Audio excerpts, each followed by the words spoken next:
आपल्या देशाला जेव्हा ताटकण्याचे प्रधानमंत्री होते, तेव्हा देश कसा वागत होता बघा. 2013 मध्ये देव यांनी खोब्रागडे नावाच्या भारतीय अधिकाऱ्यांना अमेरिकेने अब्यूज केलं. एक केस त्यांची तिथे चाललेली होती, पण त्यांना अरेस्ट केलं.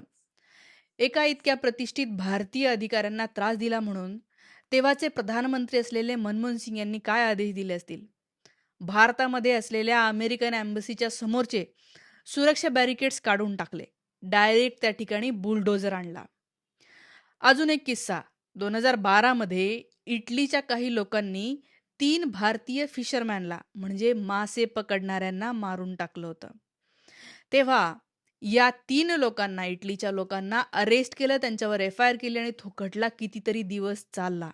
का? कारण आमच्या देशाचे मच्छीमार जरी राहिले, तरी दुसऱ्या देशाच्या लोकांना त्यांना मारण्याचा अधिकार नाही, हा संदेश दिला होता. पण आता परवाच्या दिवशी काय झालं? अमेरिकेने एका जहाजावर बॉम्ब टाकला. त्याच्यामध्ये 3 भारतीय नाविकांचा मृत्यू झाला. हे केल्याच्या नंतर आपले प्रधानमंत्री, आपले विदेश मंत्री याच्यापैकी कुणीही काहीही बोललं नाही. एकानेही त्याच्यावर रिएक्शन दिल्या नाही. आपल्या विदेश मंत्रालयाकडून एक काहीतरी जारी करण्यात आलं, पण तिथं सुद्धा अमेरिकेचा उल्लेख नाही, निषेध नाही. बॅरिकेड्स-बिरिकेड हटवून टाकणं तर सोडूनच द्या हो. इतके घाबरलेले दिसत आहे. याशिवाय काल आणि आजमध्ये प्रधानमंत्री ट्रम्प यांच्यासोबत होते. तेव्हा त्यांच्याकडे चान्स होता. एखादा कडक संदेश द्यायला पाहिजे होता, की हे चुकीचं झालं, याची शिक्षा तुम्हाला भोगावी पाहिजे, याचं नुकसान भरपाई द्या. पण प्रधानमंत्र्यांनी याच्यापैकी काहीही केलं नाही. तिथे जाऊन मस्त टाळ्या पिटणं चाललेलं आहे.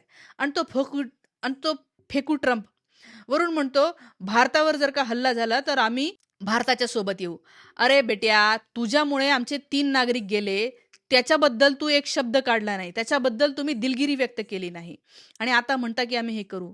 हा फरक असतो. जेव्हा भारताचे प्रधानमंत्री हे ताठकण्याचे होते, परदेशातल्या अशा कोणत्याही हल्ल्याला तडक उत्तर देत होते. आज मात्र शेपूट घालून बिळात लपून बसतायत.